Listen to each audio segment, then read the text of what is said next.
Welcome to Ukraine, dear friends. Livestock's potato, eh? Here, with a mine-resistant ambush protected behind me, the MaxxPRO, the one most frequently seen in the media. The United States provided it in vast amounts and continues to do so. It clearly exists in various versions. We'll be able to do the evacuation circle behind. We'll pull a crane on which there will be vehicles that will be, for example, damaged to be able to evacuate them.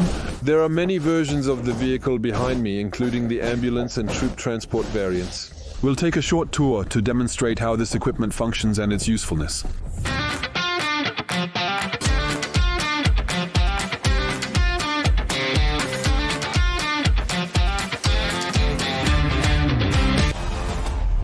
So we start first with the peculiarities of the vehicle. You see that it is very, very tall. It's a mine-resistant ambush-protected vehicle, which is resistant to ambushes and mines. That is, if it explodes underneath, we can't see well. But take a look at the height of the body compared to the vehicle itself. I don't know if you realize, but look at the size of the wheel compared to me. The wheel, it comes up to me. The topic concerns massive modern vehicles that are gigantic in size, above the navel. It's the new design that is the feedback from Afghanistan against mines.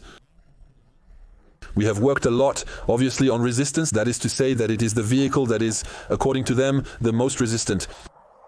They can stand against bullets, cannons, everything thrown at them, and even mines. It saves a lot of lives. Even when a vehicle is destroyed, the survival rate inside is still significant. And that's why it is particularly appreciated, especially by the teams here, who are used to Soviet equipment and other equipment that has been supplied by Ukraine's allies. This one, it really has a great reputation. When you go around it, there's nothing special. You still have windows at the back, and that, it's really appreciated. Knowing the terrain will be dropped into is crucial. Is it day or night? Compared to other vehicles, they really say that this is a big advantage, that they are not available everywhere. The small grills that you see here on top that allows to explode, for example, the rockets before they reach the window, obviously armored. When you look at the thickness here, you have extra armor. You still have like this 3 layers of armor. The door, it weighs, I don't know how many kilos.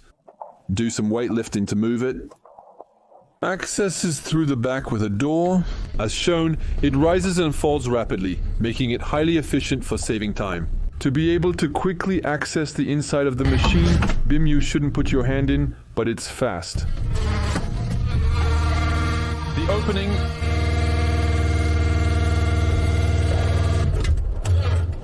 On the roof. Up there, you have the turret, so as it's a vehicle that exists in several dozen different versions there, for example, the turret, it remained.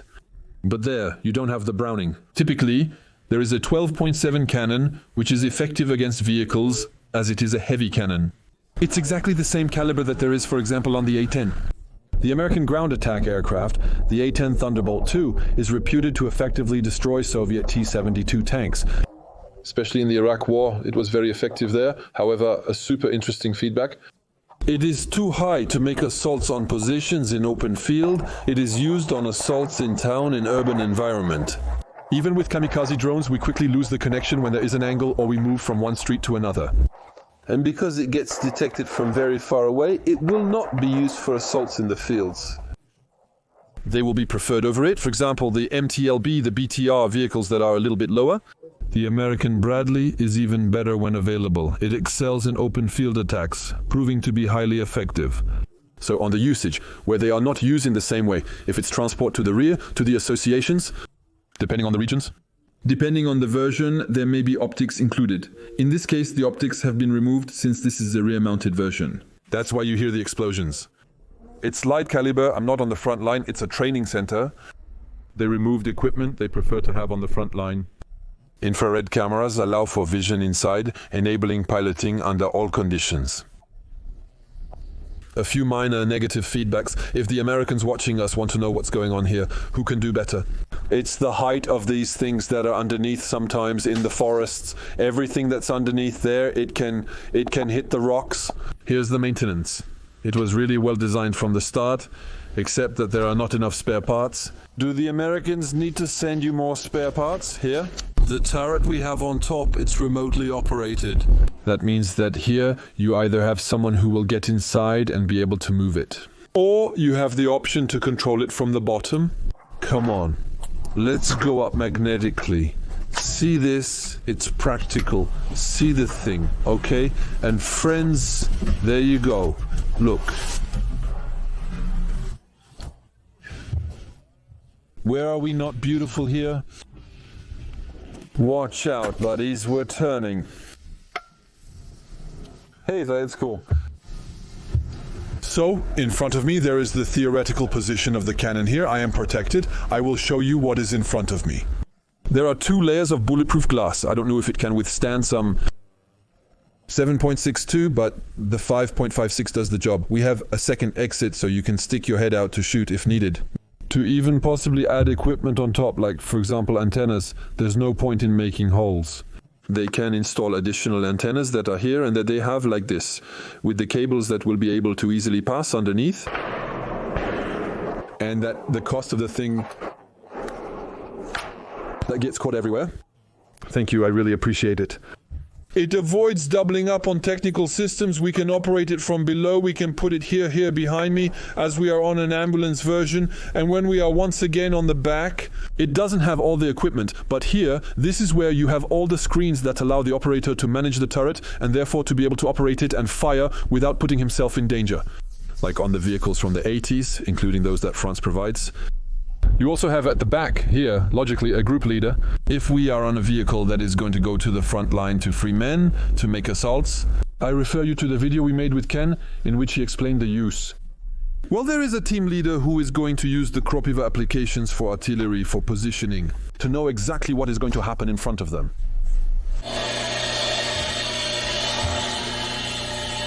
It's for bringing in the heavy loads. So this here, it's on a rail to put it in the middle, like this. It places it exactly. And down there, the access shape you see there, it's because they're going to put the rails of the stretcher that's there, which will be pulled inside, and which will continue like this until the very end. The system is highly efficient, even for water loads, as it can support well-equipped personnel weighing around 220 pounds. And there, it's being grappled inside. In winter, they thought of everything, including air conditioning. There's heating. Because Ukraine, it's no joke. The continental climate, it goes up to plus 40 in summer and minus 30 in winter. It functions in any weather, a significant benefit. One of the vehicle's features that explains its excellent resistance and crew survivability. It's the sprinkle systems, that is to say it's a fire management system that could take place on board. Because all around us there are fire extinguishers, there are detectors in that will activate from the front. This is where we may activate the system, even if it doesn't trigger automatically. There, we can activate the fire extinguishing system. And here, just above the pilot, you have a system that allows to balance, which will extinguish the fire. When they are in combat, everyone is connected. So you have individual radios with headphones to listen. For example, here you have these headphones that are there with the mixers to be able to know if you are listening to the radio, the artillery, etc. Everyone is going to listen to something different while being isolated, especially protected from explosion noises. Because the 12-7, it makes noise having fired 2 or 3 times. If necessary, there is also the possibility of blowing up the windshield with this big crank that she has. This allows to evacuate through the front door, for example, if the vehicle was lying on its side, given the weight of the door window that weighs I don't know how many tens of kilograms. If you are lying on your side, you can always evacuate from the front, and you have made a return to the front without them needing to turn around. With a small camera there and a small camera there to see if everything is okay at the back.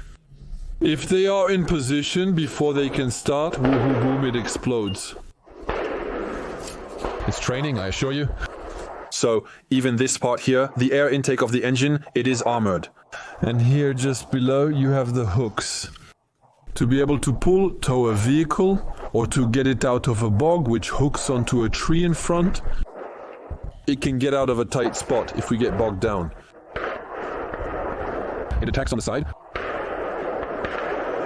This here, there, you might not see it, but this is a part that will be removed. That's why there are big hooks here, everywhere. That's what it is. If you change the module, if you want to make it an assault vehicle, if you want to make it an evacuation vehicle, you remove this capsule, which makes it an ambulance. And then, as a result, all this part goes away. Everything you have in the middle, but behind, you can put it back very, very easily.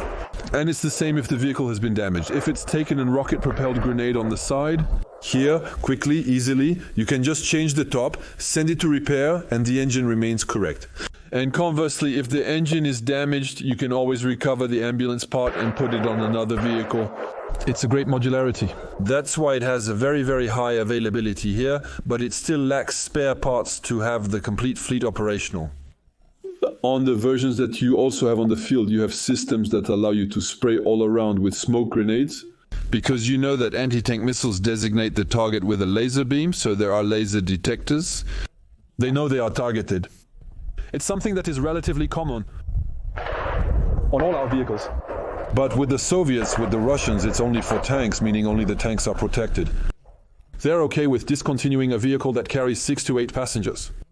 For them, having this equipment is a significant advancement. Once again, the protection is better, but the visual discretion and the ability to become discreet against missiles is very, very good.